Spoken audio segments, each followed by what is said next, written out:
You cannot build anything on the foundations of caste. Anything that you will build on the foundation of caste will crack and will never be a whole.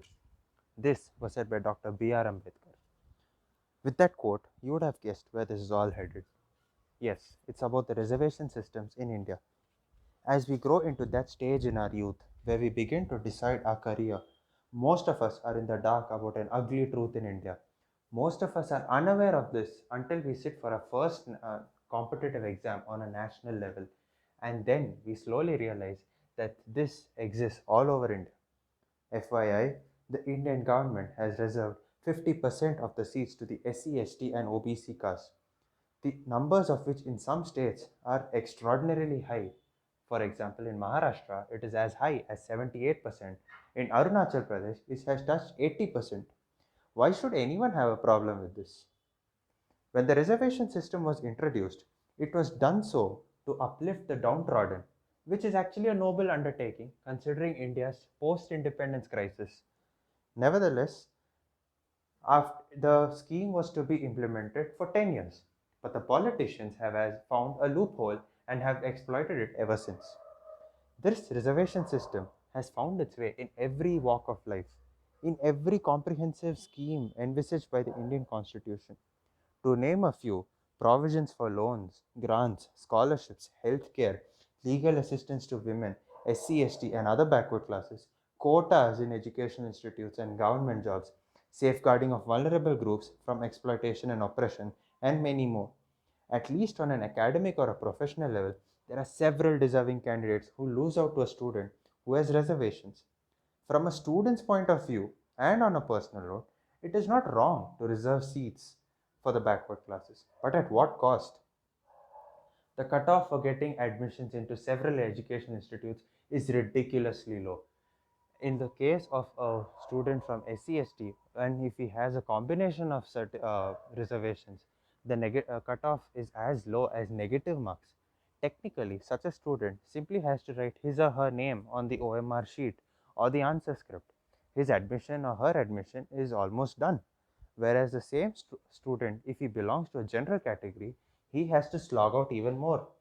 And with the fact that 50% of the seats are left, only 50% of the seats are left out for a general category student, the competition increases exponentially. What is the rationale behind this? Does it mean that the student of a reserved category cannot study? Is he not capable of studying as hard as a general category student? In India, scholarships or student aid is available for SCs, STs, BCs, OBCs, and other minorities. Given the inadequate representation of the mentioned categories in employment and education, whether it be historic, cultural, or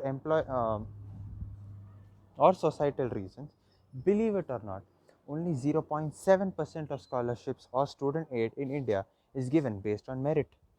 There are several students who scam and get more than the allotted scholarships. Now, if there must be a competition, it must be a healthy one and on equal terms. There is no fault in providing financial aid to such economically backward students. The government of India should rather provide them with better education facilities rather than lower the cutoffs and simplify their selection criteria. It is anything but justice. To make matters even more serious, there are students who buy fake caste certificates to gain an edge, and there is no system to verify the originality of that.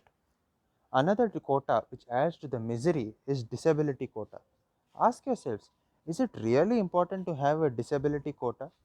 Personally, I have seen students who have a disability just because their leg is broken. I mean, in what way has that disability stopped you from studying? There are students who are handicapped, who are blind, and they excel on an international level without any complaint. Obviously, they do undergo struggle, but in what way has a finger broken in the non dominant hand obstructed your studies? All in all, the government must ensure that this reservation system of securing a future has its own limits. Playing the caste cards to bank votes may seem viable, but it does nothing to really enhance the education system in India. Let the deserving get their fair share of the prize. Even though people from reservation system Even though the reservation system helps people from socially and economically weaker sections to obtain job securities and admissions. This has become a menace today. Reservation is no longer a boon in the society, clearly, and 3 generations of its implementation has shown why. It has been working in the favor of backward class society people. Politicians play their game to acquire more votes from these backward caste society people and hence strongly support the system of reservation. This has led to a negative impact on people from middle class families who have the potential to gain the seat. It has become a fact that opportunities are given to people on the basis of caste as well. Families of soldiers, handicapped people, people with low or no income can be ensured a reserved seat provided they are determined to work. There must be no obligation on whatsoever basis, because in the name of uplifting society, let us remember that there is a section of people whose dream and opportunities are also lost.